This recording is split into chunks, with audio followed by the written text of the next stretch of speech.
আজকে আমি তোমাদের সাথে দারুণ একটা রেসিপি বানিয়ে দেখাবো। আর গরম ভাতের সাথে এটা খেতে কিন্তু ভীষণ ভালো লাগে।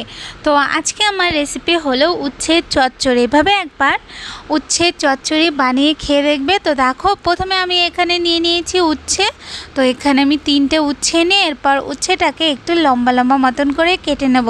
তারপর আমি নিয়ে নেব একটা মিডিয়াম সাইজের বেগুন। এরপর বেগুনটাকেও এরকমভাবে লম্বা লম্বা করে কেটে নিতে হবে। বেগুনটা আমার কাটা হয়ে গেলে এরপর আমি নিয়ে নেব আলু। তো এখানে আমি 2টো মিডিয়াম সাইজের আলু নিয়েছি, আলুটাকেও আমি লম্বা লম্বা করে কেটে নিয়েছি। আর নিয়ে নিয়েছি আমি মিষ্টি কুমড়ো। এরপর কুমড়োটাকেও ঠিক একইভাবে এইভাবে কেটে নিতে হবে। আমার সব সবজিগুলো কাটা হয়ে গেছে। সবজিগুলো কাটা হয়ে গেলে এরপর আমি সবজিগুলোকে ভালো করে একটুখানি ধুয়ে নেব। আর ততক্ষণ তোমরা আমার চ্যানেলকে যদি না সাবস্ক্রাইব করে থাকো তাহলে আমার চ্যানেলকে সাবস্ক্রাইব করে দিও। আর আমার রেসিপি যদি তোমাদের ভালো লাগে তাহলে অবশ্যই লাইক কমেন্ট করতে ভুলে যেও না কিন্তু। তো দেখো, এরপর আমি কড়াইয়ের মধ্যে তেল দিয়ে তারপর ওর মধ্যে দিয়ে দেবো বড়ি দিয়ে বড়িটাকে ভালো করে ভেজে তারপর বড়িগুলোকে তুলে নেব। এরপর আমি ওই কড়াইয়ের মধ্যেই আরেকটুখানি তেল দিয়ে তারপর প্রথমে আমি দিয়ে দিচ্ছি এখানে উচ্ছেটা দিয়ে এরপর আমি ওর মধ্যে দিয়ে দেব পরিমাণ মতো লবণ।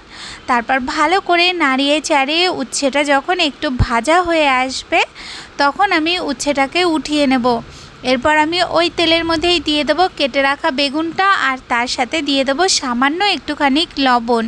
এরপর নাড়িয়ে ছাড়িয়ে বেগুনটা ভাজা হয়ে গেলে বেগুনটাকেও আমি তুলে নেব। এরপর আমি ওই তেলের মধ্যেই দিয়ে দিচ্ছি একটুখানি কালো জিরে ফোড়ন আর দিয়ে দেবো কয়েকটা লঙ্কা। তারপর আমি ওর মধ্যে কেটে রাখা আলু আর কুমড়োটা দিয়ে ওর মধ্যে দিয়ে দেবো পরিমাণ মতন লবণ। আর আমি ওর মধ্যে দিয়ে দিচ্ছি পরিমাণ মতন হলুদ। এরপর ভালো করে একটুখানি নাড়িয়ে চাড়িয়ে নেব। আর আমি যে লবণটা দিলাম আমি একেবারেই কিন্তু দিয়ে দিলাম, পরে আমি আর লবণটা দেব না। এরপর নাড়িয়ে চাড়িয়ে একটু ভেজে নিয়ে তারপর আমি ঢাকা দিয়ে 2-3 মিনিটের মতন একটু সেদ্ধ হওয়া পর্যন্ত রান্না করে নিতে হবে। তারপর যখন আলু কুমড়োটা সেদ্ধ হয়ে যাবে তখন ওর মধ্যে আমি দিয়ে দেবো 2 চামচের মতন সর্ষে বাটা। তো এখানে আমি সাদা সর্ষে আর কালো সর্ষেকে একসাথে বেটে নিয়েছি। এরপর ভালো করে মশলাটাকে কষিয়ে নিয়ে তারপর ওর মধ্যে উচ্ছে আর বেগুনটা দিয়ে আবার 2-1 মিনিটের মতন একটু নাড়িয়ে ছাড়িয়ে নিয়ে তারপর সবার লাস্টেই দিয়ে দেবো বড়িটা। তো এখানে আমি বড়িটাকে ভেঙে দিয়ে দিচ্ছি।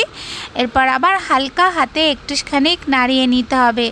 তো এই যে দেখো, আমাদের সর্ষে দিয়ে উচ্ছের চচ্চড়ি কিন্তু একদম তৈরি হয়ে গেছে। এটা দেখতে যতটা সুন্দর, খেতে কিন্তু ভীষণ ভালো।